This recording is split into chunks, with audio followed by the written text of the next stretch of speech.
Hello friends, welcome to Rise to RI. എൻ്റെ പേര് Dona and I am working as a nursing tutor.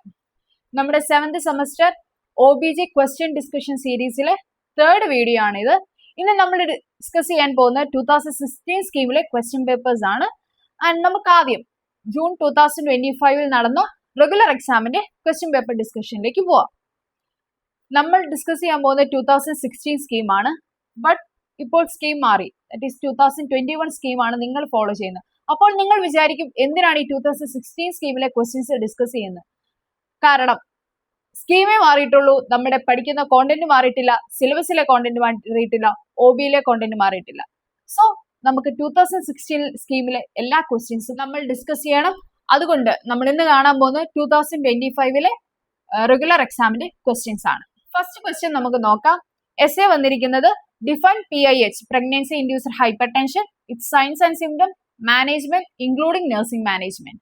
അതിന്റെ mark distribution 2+3+7 എന്ന രീതിയിലാണ് mark distribution വന്നിരിക്കുന്നത്. ഈ സെയിം ക്വസ്റ്റ്യൻ റിപ്പീറ്റഡ് ആയിട്ട് പലതവണ ചോദിച്ചിട്ടുണ്ട്. May 2022 PIH clinical features, complication, obstetrical and nursing management ആയിട്ട് ചോദിച്ചിട്ടുണ്ട്. April 2019 define pre eclampsia, clinical features, management. May 2017 define pre eclampsia, pathophysiological changes taking place and explain management. ഇത്രയും തവണ ചോദിച്ചിടത്തെല്ലാം റിപ്പീറ്റഡ് ആയിട്ട് essay തന്നെയാണ് ഈ പ്രഗ്നൻസി ഇൻഡ്യൂസ്ഡ് ഹൈപ്പർ ടെൻഷൻ അല്ലെ pre eclampsia ഒക്കെ വന്നിരിക്കുന്നത്. നമ്മുടെ ക്വസ്റ്റ്യനിലേക്ക് ഡയറക്റ്റ് പോകുന്നതിന് മുമ്പ് നമുക്ക് ഈ pregnancy induced hypertension, pre eclampsia, eclampsia, gestational hyper tension ഇതൊക്കെ എന്താണെന്ന് ജസ്റ്റ് ഒന്ന് കാണാം. ഫസ്റ്റ് എന്ന് പറയുന്നത് ജസ്റ്റേഷണൽ ഹൈപ്പർ ടെൻഷൻ ആണ്. ദാറ്റ് ഈസ് നമ്മുടെ ഡ്യൂറിങ് പ്രഗ്നൻസിയിൽ ഹൈപ്പർ ടെൻഷൻ ഉണ്ടാവുന്നത്. ലൈക്ക് നോർമോടെൻസീവ് ആയിട്ടുള്ള ഒരു പേഷ്യന്റിന് 20 വീക്സിന് ശേഷം ഹൈപ്പർ ടെൻസീവ് ആയിട്ട് കാണുന്നത്. അതാണ് ജസ്റ്റേഷണൽ ഹൈപ്പർ ടെൻഷൻ എന്ന് പറയുന്നത്. ഇത് തന്നെയാണ് pregnancy induced hyper tension, PIH എന്ന് പറയുന്നത്. സോ ജസ്റ്റേഷണൽ ഹൈപ്പർ ടെൻഷൻ ചോദിച്ചാലും PIH ചോദിച്ചാലും സെയിം ആണ്. അടുത്തെന്ന് പറയുന്നത് പ്രീ എക്ലാംസിയ ആണ്. പ്രീ എക്ലാംസിയ എന്ന് പറയുമ്പോൾ ഹൈപ്പർ ടെൻഷനോട് കൂടി പ്രോട്ടീൻ യൂറിയും കാണും, യൂറിനകത്ത് പ്രോട്ടീൻ കോണ്ടന്റ് കൂടി കാണും. അതാണ് പ്രീ എക്ലാംസിയ എന്ന് പറയുന്നത്. ഇനി എക്ലാംസിയ എന്ന് പറയുമ്പോഴത്തേനും പേഷ്യന്റിന് പ്രീ എക്ലാംസിയോടെ കൂടെ ഗ്രാൻഡിമൽ സീഷർ കൂടി കാണും. എന്ന് പറഞ്ഞാൽ ഗ്രാൻഡിമൽ സീഷർ പ്രസന്റ് ആയിരിക്കും, പ്രോട്ടീൻ യൂറിയ കാണും, അതുപോലെ ഹൈപ്പർ ടെൻഷൻ കാണും. അതിനെയാണ് നമ്മൾ എക്ലാംസിയ എന്ന് പറയുന്നത്. അപ്പൊ നമ്മുടെ മെയിൻ ക്വസ്റ്റ്യൻ എന്ന് പറയുന്നത് define PIH, signs and symptoms, management. അപ്പൊ നമുക്ക് ആദ്യം PIHന്റെ ഡെഫിനിഷൻ എഴുതുക. പറഞ്ഞു എന്താണ് ഹൈപ്പർ ടെൻഷൻ വരുന്നത്, ആഫ്റ്റർ 20 വീക്സ് ഹൈപ്പർ ടെൻഷൻ ഉണ്ടാകുന്നതാണ് PIH എന്ന് പറയുന്നത്. പിന്നെ ഉള്ളത് നമ്മുടെ ക്ലിനിക്കൽ ഫീച്ചേഴ്സ് ആണ്, സൈൻസ് ആൻഡ് സിംറ്റംസ്. അതിനകത്ത് നമ്മൾ മെയിൻ ആയിട്ട് mild symptoms, alarming symptoms. Symptoms തന്നെ രണ്ടായിട്ടുണ്ട്, മൈൽഡ് സിംറ്റംസ് ഉണ്ട്, അലാമിംഗ് സിംറ്റംസ് ഉണ്ട്. അത് കറക്റ്റ് ആയിട്ട് ഇത് അലാമിംഗ് സിംറ്റംസ് എന്ന് പറയുന്നത് സിവിയർ ആയിട്ടുണ്ടാകുന്ന symptoms, headache, disturbed sleep pattern, epigastric pain, അങ്ങനത്തെ പോയിന്റ്സ് ആണ് അതിൻ്റെ അകത്ത് വരുന്നത്. പിന്നെ വരുന്ന സിംറ്റംസ് ആണ് ഇത്. പിന്നെ വരുന്ന സയൻസ് ആണ്. സയൻസിന്റെ അകത്ത് വരുന്ന അബ്നോർമൽ വെയിറ്റ് ഗെയിൻ ഉണ്ട്, rise of blood pressure, oedema, pulmonary oedema and growth retardation in foetus. ഇതൊക്കെയാണ് മെയിൻ ആയിട്ട് സിംറ്റംസിന്റെ അകത്തും സയൻസിന്റെ അകത്തും വരുന്ന പോയിന്റ്സ്. അടുത്തത് നമ്മൾ കാണാൻ പോകുന്നത് കോംപ്ലിക്കേഷൻ ഓഫ് PIH ആണ്. അത് ഈ ക്വസ്റ്റ്യൻ്റെ അകത്തില്ല, വേറൊരു മെയ് 2022 ചോദിച്ച എസ്സേക്കകത്തുണ്ടായിരുന്നു കോംപ്ലിക്കേഷൻസ് ഓഫ് PIH. അതിൻ്റെ അകത്ത് വരുന്നത് 4 മാർക്കിനാണ് അത് ചോദിച്ചിരിക്കുന്നത്. അപ്പൊ കോംപ്ലിക്കേഷൻസ് എന്ന് ചോദിക്കുമ്പോൾ നമുക്ക് എഴുതാവുന്നത് 2 രീതിയിലാണ്. ഒന്ന് ഇമ്മീഡിയറ്റ് കോംപ്ലിക്കേഷൻ ഉണ്ട്, 2 റിമോട്ട് കോംപ്ലിക്കേഷൻസ് ഉണ്ട്. ഇമ്മീഡിയറ്റ് തന്നെ മെറ്റേണലിന്റെ ഉണ്ട്, ഫീറ്റസിന്റെ ഉണ്ട്. മെറ്റേണൽ സൈഡിൽ നിന്ന് എഴുതുകയാണെങ്കിൽ 3 ഹെഡിങ്ങിൽ എഴുതാം. ആന്റിപാർട്ടം, ഇൻട്രാപാർട്ടം ആൻഡ് പോസ്റ്റ് പാർട്ടം ആൻഡ് ഫീറ്റസിന്റെയും അതുപോലെ തന്നെ കോംപ്ലിക്കേഷൻസ് എഴുതുക. ലൈക്ക് പ്രീമച്യൂരിറ്റി, ബർത്ത് ആസ്ഫിക്സിയ, അങ്ങനത്തെ കാര്യങ്ങളൊക്കെ. പിന്നെ വരുന്നതെന്ന് വെച്ചാൽ റിമോട്ട് ആയിട്ടുള്ള കോംപ്ലിക്കേഷൻ ആണ്. റിമോട്ട് എന്ന് പറയുമ്പോൾ ഫ്യൂച്ചറിൽ എങ്ങനെയൊക്കെ കോംപ്ലിക്കേഷൻസ് ഉണ്ടാവാം അങ്ങനത്തെ. അപ്പൊ ഫ്യൂച്ചർ പ്രഗ്നൻസി റിലേറ്റഡ് ആയിട്ടുള്ള കാര്യങ്ങൾ, അല്ലെ കാർഡിയോവാസ്കുലർ, റിക്കറന്റ് ആയിട്ടുള്ള pre eclampsia, renal system related ആയിട്ടുള്ള കോംപ്ലിക്കേഷൻ, അങ്ങനത്തെ കാര്യങ്ങളൊക്കെ എഴുതുക. ഇത്രയും കോംപ്ലിക്കേഷൻസ് മെൻഷൻ ചെയ്തിട്ട് കോംപ്ലിക്കേഷൻ പ്രിവെന്റ് ചെയ്യാനുള്ള മാനേജ്മെന്റ് മെഷേഴ്സും കൂടി ആഡ് ചെയ്യുക. അടുത്തത് hospital management of pre eclampsia ആണ്. അതിൻ്റെ അകത്ത് വരുന്ന പോയിന്റ്സ് എന്ന് പറയുന്നത് റെസ്റ്റ് ഉണ്ട്, diet, diuretics, antihypertensives. Antihypertensive തന്നെ പ്രീ എക്ലാംസിയക്ക് കൊടുക്കുന്നുണ്ട്, സിവിയർ ആയിട്ടുള്ള ഹൈപ്പർ ടെൻഷന് കൊടുക്കുന്ന മെഡിസിൻസും ഉണ്ട്. അത് സെപ്പറേറ്റ് ആയിട്ട് നമ്മൾ പഠിച്ചിട്ട് എഴുതാൻ ശ്രമിക്കുക. അടുത്തെന്ന് പറയുന്നത് നമ്മുടെ മോഡ് ഓഫ് ഡെലിവറി അല്ലെങ്കിൽ ഇൻട്രാ പാർട്ടത്തിൽ നമ്മൾ എങ്ങനെയാണ് പേഷ്യന്റിന് മാനേജ് ചെയ്യേണ്ടത്, ഹൈപ്പർ ടെൻഷൻ മാനേജ് ചെയ്യേണ്ടത്. ഇപ്പം നമ്മുടെ നോർമൽ ഡെലിവറിയുടെ സമയത്താണെങ്കിലും പ്രഷർ കൂടാൻ ചാൻസ് ഉണ്ട്. അപ്പൊ ഏതൊക്കെ മെഡിസിൻസ് കൊടുക്കണം, എങ്ങനെ പേഷ്യന്റിനെ മോണിറ്റർ ചെയ്യണം, അതൊക്കെ ആഡ് ചെയ്യണം.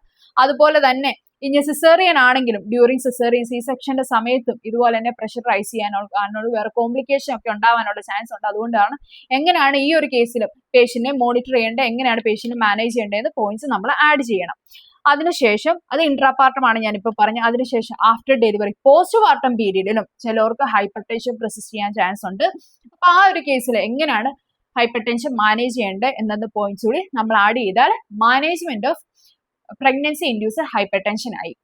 അടുത്ത ഒരു പാർട്ടായിട്ട് ചോദിച്ചിരിക്കുന്നത് nursing management of pregnancy induce hypertension ആണ്. നമ്മൾ എവിടെ നഴ്സിംഗ് മാനേജ്മെന്റ് കണ്ടാലും നമ്മൾ മാക്സിമം നഴ്സിംഗ് അസസ്മെന്റും നഴ്സിംഗ് ഡയഗ്നോസിസും കൂടി ആഡ് ചെയ്ത് എഴുതാൻ ശ്രമിക്കുക. ഇപ്പൊ പ്രഗ്നൻസി ഇൻഡ്യൂസ് ഹൈപ്പർ ടെൻഷന്റെ നഴ്സിംഗ് ഡയഗ്നോസിസ് നമുക്കൊരു 6 എണ്ണം അറിയാമെങ്കിൽ അത് കറക്റ്റ് ആയിട്ട് ലിസ്റ്റ് ഡൗൺ ചെയ്തിട്ട് അതിന്റെ അടിയിലായിട്ട് ഓരോ നഴ്സിംഗ് ഡയഗ്നോസിസിന്റെ അടിയിലായിട്ട് ഒരു 5 or 6 പോയിന്റ്സ് വെച്ച് ആഡ് ചെയ്ത് എഴുതുക. അപ്പം പ്രോപ്പർ ആയിട്ടുള്ള നഴ്സിംഗ് മാനേജ്മെന്റും ആയി. May 2017 pathophysiological changes taking place in pre eclampsia എന്നൊരു ക്വസ്റ്റ്യൻ ചോദിച്ചിട്ടുണ്ട്. 6 മാർക്കിനാണ് അത് ചോദിച്ചിട്ടുള്ളത്. അതിന്റെ പത്തോഫിസിയോളജി ഓഫ് പ്രീ എക്ലാംസിയ കുറച്ച് മനസ്സിലാക്കാൻ ബുദ്ധിമുട്ടുള്ള ഒരു സംഭവമാണ്. അപ്പം അത് നിങ്ങൾക്ക് ഈസി ആയിട്ട് പെട്ടെന്ന് മനസ്സിലാവുന്ന രീതിയിൽ ഒരു നോട്ടായിട്ട് നമ്മൾ ക്രിയേറ്റ് ചെയ്തിട്ട് നമ്മുടെ ഇൻസ്റ്റഗ്രാം പേജിൽ പോസ്റ്റ് ചെയ്യുന്നുണ്ട്. അപ്പൊ നിങ്ങൾ എല്ലാവരും റിവ്യൂ ചെയ്യുക, അതിനെപ്പറ്റി നന്നായിട്ട് അറിഞ്ഞിരിക്കുക. നമുക്ക് അടുത്ത ക്വസ്റ്റ്യനിലേക്ക് പോവാം. നെക്സ്റ്റ് ക്വസ്റ്റ്യൻ എന്ന് പറയുന്നത് മൾട്ടിപ്പിൾ പ്രഗ്നൻസി. റിപ്പീറ്റഡ് ക്വസ്റ്റ്യൻ അല്ല, മൾട്ടിപ്പിൾ പ്രഗ്നൻസി അറിയാം, ട്വിൻസ് അല്ലെങ്കിൽ മൾട്ടിപ്പിൾ ട്രിപ്ലെറ്റ്സ്, ക്വാഡ്രിപ്ലെറ്റ്സ് ഒക്കെ ഉണ്ടാകുന്ന ഒരു പ്രഗ്നൻസി സ്റ്റേറ്റിനെയാണ് നമ്മൾ മൾട്ടിപ്പിൾ പ്രഗ്നൻസി എന്ന് പറയുന്നത്. മൾട്ടിപ്പിൾ പ്രഗ്നൻസി എന്ന് മാത്രം ചോദിച്ചിട്ടുള്ളതുകൊണ്ട് നമുക്ക് ഓരോ ഹെഡിങ് വൈസ് ആദ്യം ഒരു ഡെഫിനിഷൻ കൊടുക്കുക, റിസ്ക് ഫാക്ടേഴ്സ് എഴുതുക, like race, family history, ART procedures, അങ്ങനെ ഓരോ റിസ്ക് ഫാക്ടേഴ്സ് കൊടുക്കുക. അതിനുശേഷം നമുക്ക് എങ്ങനെ ഡയഗ്നോസ്റ്റിക് മെഷേഴ്സ് ആഡ് ചെയ്യാം, ഹിസ്റ്ററി അല്ലെങ്കിൽ symptoms, general examination, pelvic examination, vaginal examination, ultrasonography, അങ്ങനെ കോമൺ ആയിട്ടുള്ള ഡയഗ്നോസ്റ്റിക് മെഷേഴ്സ് ആഡ് ചെയ്യുക. പിന്നെ വരുന്ന നമുക്ക് ആഡ് ചെയ്യാൻ പറ്റുന്ന ഒരു കാര്യമാണ് മാനേജ്മെന്റ് മെയിൻലി ഡ്യൂറിങ് ലേബറിൽ എങ്ങനെയാണ് ഫസ്റ്റ് ബേബീനെ എങ്ങനെയാണ് നമ്മൾ ഡെലിവർ ചെയ്യുന്നത്, സെക്കൻഡ് ബേബീനെ എങ്ങനെയാണ് ഡെലിവർ ചെയ്യുന്നത് എന്ന് സെപ്പറേറ്റ് പ്രൊസീജിയർ ഉണ്ട്. അത് കറക്റ്റ് ആയിട്ട് അറിഞ്ഞിരിക്കുക. സോ ഇത്ര എഴുതി കഴിയുമ്പോൾ നമ്മുടെ മൾട്ടിപ്പിൾ പ്രഗ്നൻസി എന്നൊരു ക്വസ്റ്റ്യന് എഴുതാൻ മാത്രമുള്ള കോണ്ടന്റ് ആയി. അടുത്ത ക്വസ്റ്റ്യൻ എന്ന് പറയുന്നത് science and symptoms and management of 3rd stage of labour ആണ് ഈ ക്വസ്റ്റ്യൻ പേപ്പർ വന്നിരിക്കുന്നത്. അത് ഓൾറെഡി നമ്മുടെ കഴിഞ്ഞ വീഡിയോ നമ്മൾ ഡിസ്കസ് ചെയ്തതാണ്. നെക്സ്റ്റ് ക്വസ്റ്റ്യൻ എന്ന് പറയുന്നത് പോളിഹൈഡ്രാമിനോസ് ഒരു 5 മാർക്കിന് ചോദിക്കുകയാണെങ്കിൽ എഴുതാൻ അറിഞ്ഞിരിക്കുക. മെയിൻ ആയിട്ടും ഡെഫിനിഷൻ എഴുതുക. പോളിഹൈഡ്രാമിനോസ് എന്ന് പറയുന്നത് നമ്മുടെ ലിക്വിഡ് അമിനി 2000 ml കൂടുതൽ എക്സീഡ് ചെയ്യുന്നതിനാണ് നമ്മൾ പോളിഹൈഡ്രാമിനോസ് എന്ന് പറയുന്നത്. സോ അതിന്റെ ഡെഫിനിഷൻ എഴുതുക. ഇറ്റിയോളജി തന്നെ പല ഹെഡിങ്സ് വരുന്നുണ്ട്. ഫീറ്റൽ അനോമലീസ് കാരണം ഉണ്ടാകും, പ്ലാസിഡൽ പ്രോബ്ലംസ് കാരണം ഉണ്ടാകും, മൾട്ടിപ്പിൾ പ്രഗ്നൻസി, മെറ്റേണൽ ആയിട്ടുള്ള പ്രോബ്ലംസും കാരണം ഉണ്ടാകും. സോ അത് ഓരോ ഹെഡിങ് വൈസും ഇറ്റിയോളജി എഴുതുന്നു. അതിനുശേഷം നമുക്ക് സയൻസ് ആൻഡ് സിംറ്റംസ് ആഡ് ചെയ്യുക. ദെൻ അബ്ഡോമിനൽ എക്സാമിനേഷൻ അല്ലെങ്കിൽ ഇന്റേണൽ എക്സാമിനേഷൻ എന്തൊക്കെ ഫൈൻഡിങ്സ് ആണ് ഉണ്ടാകുന്നത്, അല്ലെങ്കിൽ ഇൻവെസ്റ്റിഗേഷൻസ് എന്തൊക്കെയാണ്, അൾട്രാസോണോഗ്രഫി പോലുള്ള ഇൻവെസ്റ്റിഗേഷൻസ് ആഡ് ചെയ്യുക. പിന്നെ ഉള്ളത് കോംപ്ലിക്കേഷൻസ് ആണ് ലാസ്റ്റ് മാനേജ്മെന്റ് ഓഫ് പോളിഹൈഡ്രാമിനോസ്. മാനേജ്മെന്റ് എഴുതി കഴിഞ്ഞിട്ട് നഴ്സിംഗ് മാനേജ്മെന്റ് കൂടി ആഡ് ചെയ്യുക. ഓക്കെ, നെക്സ്റ്റ് ക്വസ്റ്റ്യൻ എന്ന് പറയുന്നത് physiological adaptation of new born. ഈ ഒരു ക്വസ്റ്റ്യൻ പേപ്പറിൽ ഇത് 5 മാർക്കിന്റെ ക്വസ്റ്റ്യൻ ആയിട്ടാണ് വന്നിരിക്കുന്നത്. പക്ഷെ 2018 സെപ്റ്റംബറിൽ ഒരു എസ്സേയുടെ ഫസ്റ്റ് പാർട്ടായിട്ടായിരുന്നു ഈ physiological adaptation of new born വന്നിരുന്നത്. അതുപോലെ തന്നെ 2017 മെയിലും ഒരു എസ്സേയുടെ പാർട്ടായിട്ട് വന്നിട്ടുണ്ടായിരുന്നു. അതിൻ്റെ അകത്ത് explain the immediate new born care എന്നും കൂടിയാണ് ചോദിച്ചത്. അപ്പൊ 8+7 ആയിരുന്നു ആ മാർക്ക് ഡിസ്ട്രിബ്യൂഷൻ എന്ന് പറഞ്ഞത്. സോ ഫിസിയോളജിക്കൽ അഡാപ്റ്റേഷനും ഇമ്മീഡിയറ്റ് ന്യൂ ബോൺ കെയറും ഇമ്പോർട്ടന്റ് ആണ്, റിപ്പീറ്റഡ് ആയിട്ട് ചോദിച്ചിട്ടുള്ളതാണ്. സോ എന്താണ് physiological adaptation of newborn അല്ലെങ്കിൽ physical features of newborn? Immediately after the birth എങ്ങനെയാണ് ഒരു ന്യൂ ബോണിന്റെ ഫിസിക്കൽ ഫീച്ചേഴ്സ് എന്ന് പറയുന്നത്? അത് ഓരോ ഹെഡിങ് വൈസ് ആണ് നമ്മൾ എഴുതേണ്ടത്. ഫസ്റ്റ് വൈറ്റൽ സൈൻസ്, പിന്നെ വരുന്ന ജനറൽ എക്സാമിനേഷൻ, സ്കിൻ റാഷസ്, പിന്നെ ഹെഡിന്റെ അകത്ത് ഫോണ്ടനലൈസ്, ബോൾഡിങ്, സെഫൽ ഹെമറ്റോമ പ്രസന്റ് ആണോ, അങ്ങനത്തെ കാര്യങ്ങളൊക്കെ ആഡ് ചെയ്യുന്നു. പിന്നെ നെക്ക് വരുന്നുണ്ട്, face and mouth, abdomen, umbilicus, genitalia, anus and rectum, extremities, spine, nervous system, haematological findings. പിന്നെ ലാസ്റ്റ് നമ്മൾ റിഫ്ലക്സ് ബിഹേവിയേഴ്സ് കൂടി ആഡ് ചെയ്യുന്നു. ഇത്രയാണ് മെയിൻ ആയിട്ടും ഫിസിയോളജിക്കൽ ആയിട്ടുള്ള ചേഞ്ചസ് എന്ന് പറയുന്നത്. അല്ലെങ്കിൽ ഫിസിയോളജിക്കൽ അഡാപ്റ്റേഷൻ എന്ന് പറയുന്നത്. ഓരോ സിസ്റ്റത്തിന്റെയും അടിയിൽ വരുന്ന ഓരോ പോയിന്റ്സും കറക്റ്റ് ആയിട്ട് എക്സ്പ്ലെയിൻ ചെയ്ത് എഴുതുക. അടുത്തതെന്ന് പറയുന്നത് നമ്മുടെ immediate care of the newborn ആണ്. Immediate care of the new ബോണിന്റെ അകത്ത് വരുന്നത് 2 ഹെഡിങ്ങിലാണ്. ഒന്നെന്ന് പറയുന്നത് കെയർ അറ്റ് ബർത്ത് ഉണ്ട്, കെയർ ഇൻ നഴ്സറി ഉണ്ട്. Care at birth, immediately after the birth നമ്മൾ എന്തൊക്കെ കെയർ ആണ് കൊടുക്കേണ്ടത്? അതിനകത്ത് മെയിൻ ആയിട്ട് വരുന്നത് എയർവേ നമ്മൾ എങ്ങനെ മാനേജ് ചെയ്യുന്നു. പിന്നെ ഉള്ളത് അബ്ഗാർ ആണ്. പിന്നെ clamping and ligature of the cord. ഈ 3 പോയിന്റ്സ് ആണ് ഇമ്മീഡിയറ്റ്ലി ആഫ്റ്റർ ദി ബർത്ത് വരുന്നത്. പിന്നെ വരുന്ന നഴ്സറിയിലേക്ക് ബേബീനെ ട്രാൻസ്പോർട്ട് ചെയ്ത് കഴിയുമ്പോൾ അവിടെ എങ്ങനെയാണ് നമ്മൾ കെയർ കൊടുക്കുന്നത്? ബേസിക് ആയിട്ടുള്ള നഴ്സറി കൊടുക്കുന്ന കെയർ ഒക്കെ എന്ന് പറഞ്ഞിപ്പം ബേബീനെ നല്ല ക്ലീൻ ചെയ്യുക, അല്ല എയർവേ ക്ലീൻ ആയിട്ട് O2 ഒക്കെ വേണമെങ്കിൽ O2 സപ്ലൈ ചെയ്യുക. അതുപോലെ തന്നെ റുട്ടീൻ ആയിട്ടുള്ള നഴ്സറി കെയർ എന്ന് പറഞ്ഞാൽ നമ്മുടെ ഹെഡ് സർക്കംഫറൻസ്, ചെസ്റ്റ് സർക്കംഫറൻസ്, അങ്ങനത്തെ കാര്യങ്ങളൊക്കെ നോട്ട് ചെയ്യുക. പിന്നെ വരുന്നതെന്ന് പറഞ്ഞാൽ ഡെയിലി ആയിട്ടുള്ള കെയർ കൊടുക്കുന്ന വെച്ചാൽ റൂമിങ്ങിന് അല്ലെങ്കിൽ കാങ്കരു മദർ കെയർ പ്രൊമോട്ട് ചെയ്യുക, baby Baat, umbilical code care, routine medications, eye care, അങ്ങനെ പറയുന്ന കോമൺ ആയിട്ടുള്ള കെയറുകൾ കാര്യങ്ങളൊക്കെ ആഡ് ചെയ്യുക. ഇത്രയാണ് immediate care of new born അകത്ത് വരുന്നത്. 2 ഹെഡിങ്ങൾ എഴുതുക. ഒന്ന് ഇമ്മീഡിയറ്റ്ലി ആഫ്റ്റർ ദി ബർത്ത്, 2 എന്ന് പറയുന്നത് നഴ്സറി. നെക്സ്റ്റ് ക്വസ്റ്റ്യൻ എന്ന് പറയുന്നത് ഇൻഫെർട്ടിലിറ്റി ആണ്. ഇൻഫെർട്ടിലിറ്റിയും റിപ്പീറ്റഡ് ക്വസ്റ്റ്യൻ ആണ്. സെപ്റ്റംബർ 2017 കോസസ് ഓഫ് ഇൻഫെർട്ടിലിറ്റി എടുത്ത് ചോദിച്ചിട്ടുണ്ട് 5 മാർക്കിന്. നമ്മുടെ ഈ ക്വസ്റ്റ്യൻ പേപ്പറിൽ ഇൻഫെർട്ടിലിറ്റി മാത്രമാണ് ചോദിച്ചിരിക്കുന്നത്, അത് 5 മാർക്കിനാണ്. അപ്പൊ ഇൻഫെർട്ടിലിറ്റി എന്ന് ചോദിക്കുകയാണെങ്കിൽ നമ്മൾ ആദ്യം ഡെഫിനിഷൻ എഴുതുന്നു, പിന്നെ കോസസ് ബോത്ത് മെയിൽ ഇൻഫെർട്ടിലിറ്റിയുടെയും ഫീമെയിൽ ഇൻഫെർട്ടിലിറ്റിയുടെയും കോസസ് ഉണ്ട്. അത് 2 സെപ്പറേറ്റ് കറക്റ്റ് ആയിട്ട് തന്നെ പഠിച്ചിരിക്കണം. കാരണം കോസസ് ഇമ്പോർട്ടന്റ് ആണ്. കോസസ് മാത്രമായിട്ടും ചോദിക്കാം. അത് 5 മാർക്ക് എഴുതാൻ മാത്രം ഉണ്ട് താനും. അടുത്തെന്ന് പറയുന്നത് നമുക്ക് ഡയഗ്നോസ്റ്റിക് ഇവാലുവേഷൻ ചെയ്ത മാനേജ്മെന്റ് മെഷേഴ്സ് കൂടി ആഡ് ചെയ്യാം. 5 മാർക്കിന് ചോദിക്കുകയാണെങ്കിൽ ഇൻഫെർട്ടിലിറ്റിയിൽ ഇത്രയും ഹെഡിങ് ആഡ് ചെയ്ത് എഴുതുക. നെക്സ്റ്റ് ക്വസ്റ്റ്യൻ എന്ന് പറയുന്നത് മെറ്റേണൽ മോർട്ടാലിറ്റി റേറ്റ് ആണ്. നമ്മളോട് ചോദിച്ചിരിക്കുന്നത് ഒരു 5 മാർക്ക് ക്വസ്റ്റ്യൻ ആണ്, മെറ്റേണൽ മോർട്ടാലിറ്റി റേറ്റ്. സോ ഈ മെറ്റേണൽ മോർട്ടാലിറ്റി റേറ്റ് നമുക്ക് കുറച്ച് എഴുതാൻ കാണത്തുള്ളൂ. ബട്ട് നമ്മൾ എങ്ങനെയായിരിക്കും ഇൻട്രൊഡക്ഷൻ തുടങ്ങേണ്ടത്? മെറ്റേണൽ മോർട്ടാലിറ്റിയെ പറ്റി ഒരു ഇൻട്രൊഡക്ഷൻ കൊടുത്ത് നമ്മൾ സ്റ്റാർട്ട് ചെയ്യുന്നു. എന്താണ് മെറ്റേണൽ മോർട്ടാലിറ്റി എന്ന് എഴുതുന്നു. അതിനുശേഷം നമ്മൾ മെറ്റേണൽ മോർട്ടാലിറ്റി റേറ്റ് എങ്ങനെയാണ് അതിന്റെ ഇക്വേഷൻ സഹിതം നമ്മൾ എഴുതുന്നു. പിന്നെ ക്ലാസിഫിക്കേഷൻ പറയുന്നുണ്ട്. ഡയറക്റ്റ്, ഇൻഡയറക്റ്റ്, നോൺ ഒബ്സ്ട്രക്റ്റീവ് എന്ന് പറയുന്ന 3 ക്ലാസിഫിക്കേഷൻ പറയുന്നുണ്ട് മെറ്റേണൽ മോർട്ടാലിറ്റി റേറ്റിന്. അത് ആഡ് ചെയ്യണം. പിന്നെ നമുക്ക് എഴുതാവുന്ന ഒരു കാര്യമാണ് factors associated with maternal mortality. അതുപോലെ തന്നെ steps to reduce the maternal mortality. അപ്പൊ നമ്മളോട് ചോദിച്ചിരിക്കുന്ന മെറ്റേണൽ മോർട്ടാലിറ്റി റേറ്റ് ആണ്.